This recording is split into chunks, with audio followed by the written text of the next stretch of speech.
There's one thing that everyone can agree on. The video game industry is unfairly fickle. A game can sell a pittance despite being unanimously praised. If a title wasn't advertised well or it came out at a bad time, it can fall into obscurity even if it's virtually perfect. Luckily, this issue isn't as bad as it once was. Thanks to re-releases and easier accessibility to games, some games that were unappreciated in their time, like Chrono Cross, Eternal Darkness, and Earthbound, got the recognition they deserved many years later. But even if you're a super dedicated gamer, there are still going to be a couple of top-tier games that you never played. In fact, some of them there's a chance you might never have even heard of. I'm Jess from WhatCulture, and here are 10 masterpiece video games you didn't play.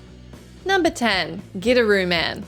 In 2001, Koei released their first and only rhythm title, GITAROO Man, for the PS2. In each level, you must vanquish your opponent by playing your guitar, just like real life. Throughout the battle, you follow a trace line with your analog stick while pressing and holding buttons at the correct time. Thanks to GITAROO Man's cartoony aesthetic, unique gameplay, creative boss fights, and hilarious characters, you can see why it deserves to be remembered. And as a bonus, the music is ridiculously catchy. But since the PS2 was busy plugging franchises like Final Fantasy and Tomb Raider at the time, GITAROO Man was way too weird to be accepted by the masses. So when Guitar Hero helped popularize rhythm-based games in 2005, you'd assume GITAROO Man would get another chance. And it did, in a way. Several months after Guitar Hero took the world by storm, GITAROO Man was re-released as GITAROO Man Live. Unfortunately, it was only available on the PSP, and at this moment, GITAROO Man has never been re-released again, despite garnering a reputation as the best rhythm game ever. Number 9. PSI-OPS: The MINDGATE Conspiracy. During the 2000s, shooters were a dime a dozen, meaning every game had to fight to make a lasting impression. Even though Midway's action-adventure PSI-OPS looked pretty standard on the surface, it was a landmark in the genre due to its fluid gameplay, creative weapons, and ragdoll physics. Even though The Force Unleashed was praised for its telekinetic mechanics, the psychic abilities in PSI-OPS are far smoother. The fact PSI-OPS came out 2 years earlier makes this feat even more impressive. Because PSI-OPS was nominated for several AIA awards, including Best Story Development and Best Adventure Game of the Year, it seemed its legacy as a classic was preordained. Unfortunately, PSI-OPS had the misfortune of being released at the same time as Fable and GTA San Andreas. Since those titles picked up every award that PSI-OPS was nominated for, this underrated treasure went home with nothing, helping it fade into obscurity. Even though PSI-OPS was viewed as a potential franchise and the game ended with a to-be-continued screen, the game looks like it vanished off everybody's radar. With Midway now defunct, there's not much of a chance of PSI-OPS getting a sequel, remaster, or re-release on any system. Number 8. Deadly Premonition. In Deadly Premonition, you play a psychic detective. The weird thing is, that's the least weird part of this game. Even though this survival horror title serves as an obvious love letter to surreal noir stories like Twin Peaks, people couldn't make heads or tails of it when it hit shelves. Half the critics said it was a piece of art, while the other half said it was a piece of, well, something else. Because the reviews were split right down the middle, most gamers didn't bother with it. The truth is, Deadly Premonition is not a great game, but it's not a bad game. It is, very simply, an acquired taste. You see, Deadly Premonition's problem isn't the gameplay or the mechanics. The problem is everything else. A lot of people who played it couldn't stand the cheesy dialogue, over-the-top characters, and the unnatural acting. However, there are just as many people who love that style. If you enjoy stories that feel otherworldly, Deadly Premonition will feel tailor-made for you. If you're a fan, have a look at Deadly Premonition 2: A Blessing in Disguise, which is just as bizarre and polarizing. Number 7. Grim Fandango. Tim Schafer is the king of developing underappreciated games. The talented developer has such bad luck, it feels like he obtained a monkey's paw, so all his work is destined to fail, no matter how great it is. Nobody went near Brutal Legend thanks to its incoherent marketing. Psychonauts was a commercial failure despite being one of the highest rated games on the PS2. Everyone adores Monkey Island, even though the franchise never makes enough money. But few games in history have been unappreciated like Grim Fandango. Because of its unique structure structure and aesthetic, you could understand why the common masses wouldn't flock to purchase this film noir-inspired title. On the contrary, the reception towards the adventure game was very positive during its launch, so how come nobody bought it? Unfortunately, Grim Fandango was released during a golden age of gaming. Literally every system at the time had just released the latest quote-unquote best game ever. Because Grim Fandango had to contend with Final Fantasy VIII, Tekken 3, Half-Life, Metal Gear Solid, and Ocarina of Time, most people didn't even notice it came out. Number 6. OKAMI.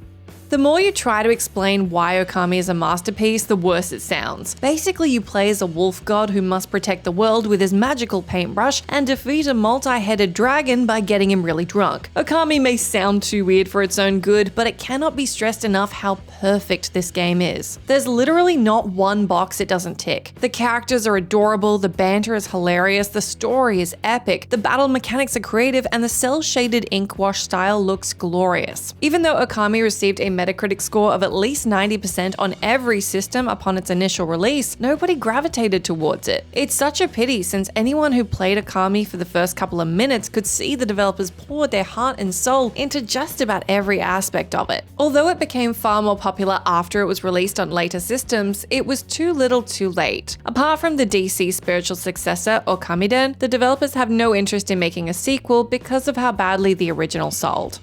Number 5. Beyond Good and Evil.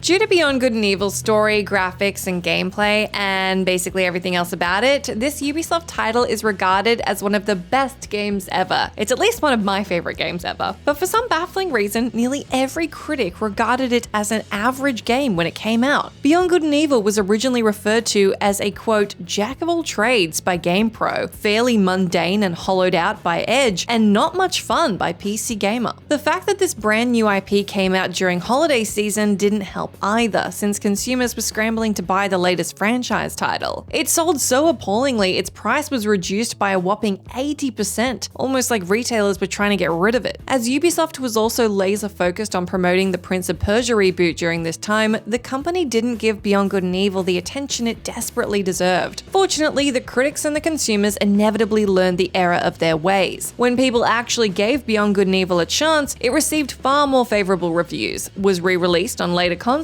and inspired the creation of a much-awaited sequel. Number 4. Dragon Quest V.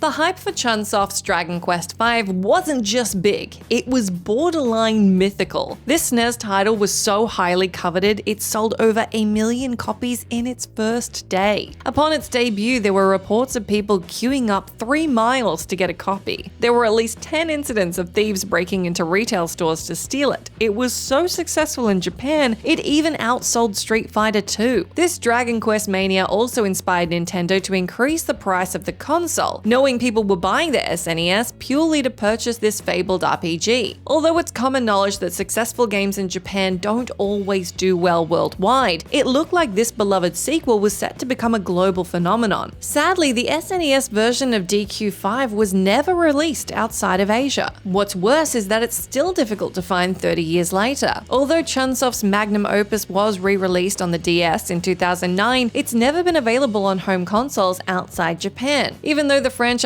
sequels and spin-offs are available on pretty much every console you could imagine, few people have played the crown jewel of the series. Number 3. Mother 3. It's common knowledge amongst Nintendo fans that the SNES title Earthbound tanked in the West despite being a massive success in Japan. Sadly, most people never heard of HAL Laboratories' RPG until the protagonist Ness popped up in Super Smash Bros. But after being re-released many times over the years and added in 2022 to Nintendo Switch Online, millions of people got their chance to play this criminally underrated title. So when its sequel Mother 3 was announced, gamers vowed not to make the same mistakes as before. And when the Earthbound sequel received universal praise, fans were even more desperate to get their hands on it. But because Mother 3 was only officially released in Japan, the only way the gamers in the rest of the world could play it is if they bought a fan-translated copy. Although the game was finally released worldwide in 2016, it was only on the Wii U's Virtual Console. And because the Wii U was the most unsuccessful mainstream Nintendo console ever, it felt like the company was going out of its way to ensure gamers couldn't play Mother 3. Number 2. Vagrant Story.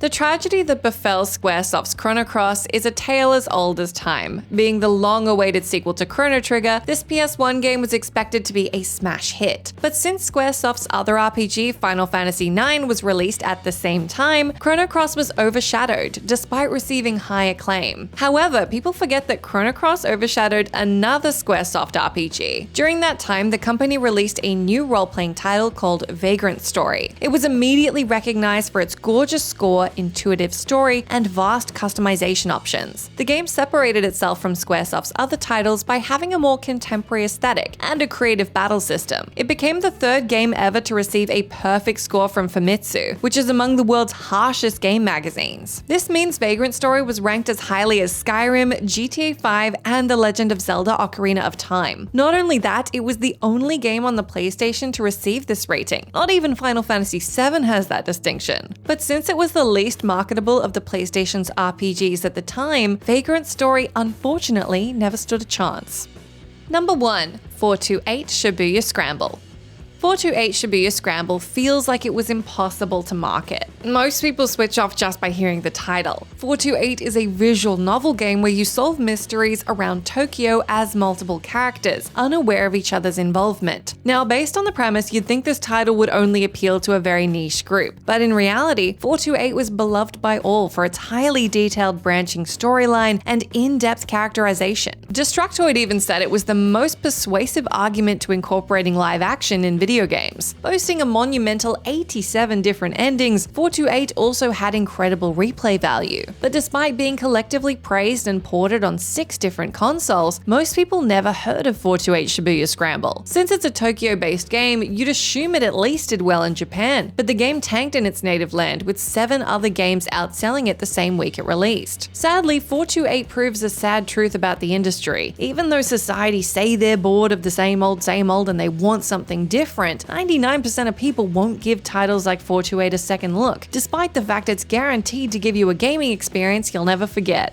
That's the end of our list, but let me know down in that comment section if you can think of any other masterpiece video games you reckon most people didn't play. As always, I've been Jess from WhatCulture. Thank you so much for hanging out with me. If you like, you can come say hi to me on my Twitter page where I'm @JessMcDonald, but make sure you stay tuned to us here for plenty more gaming goodness.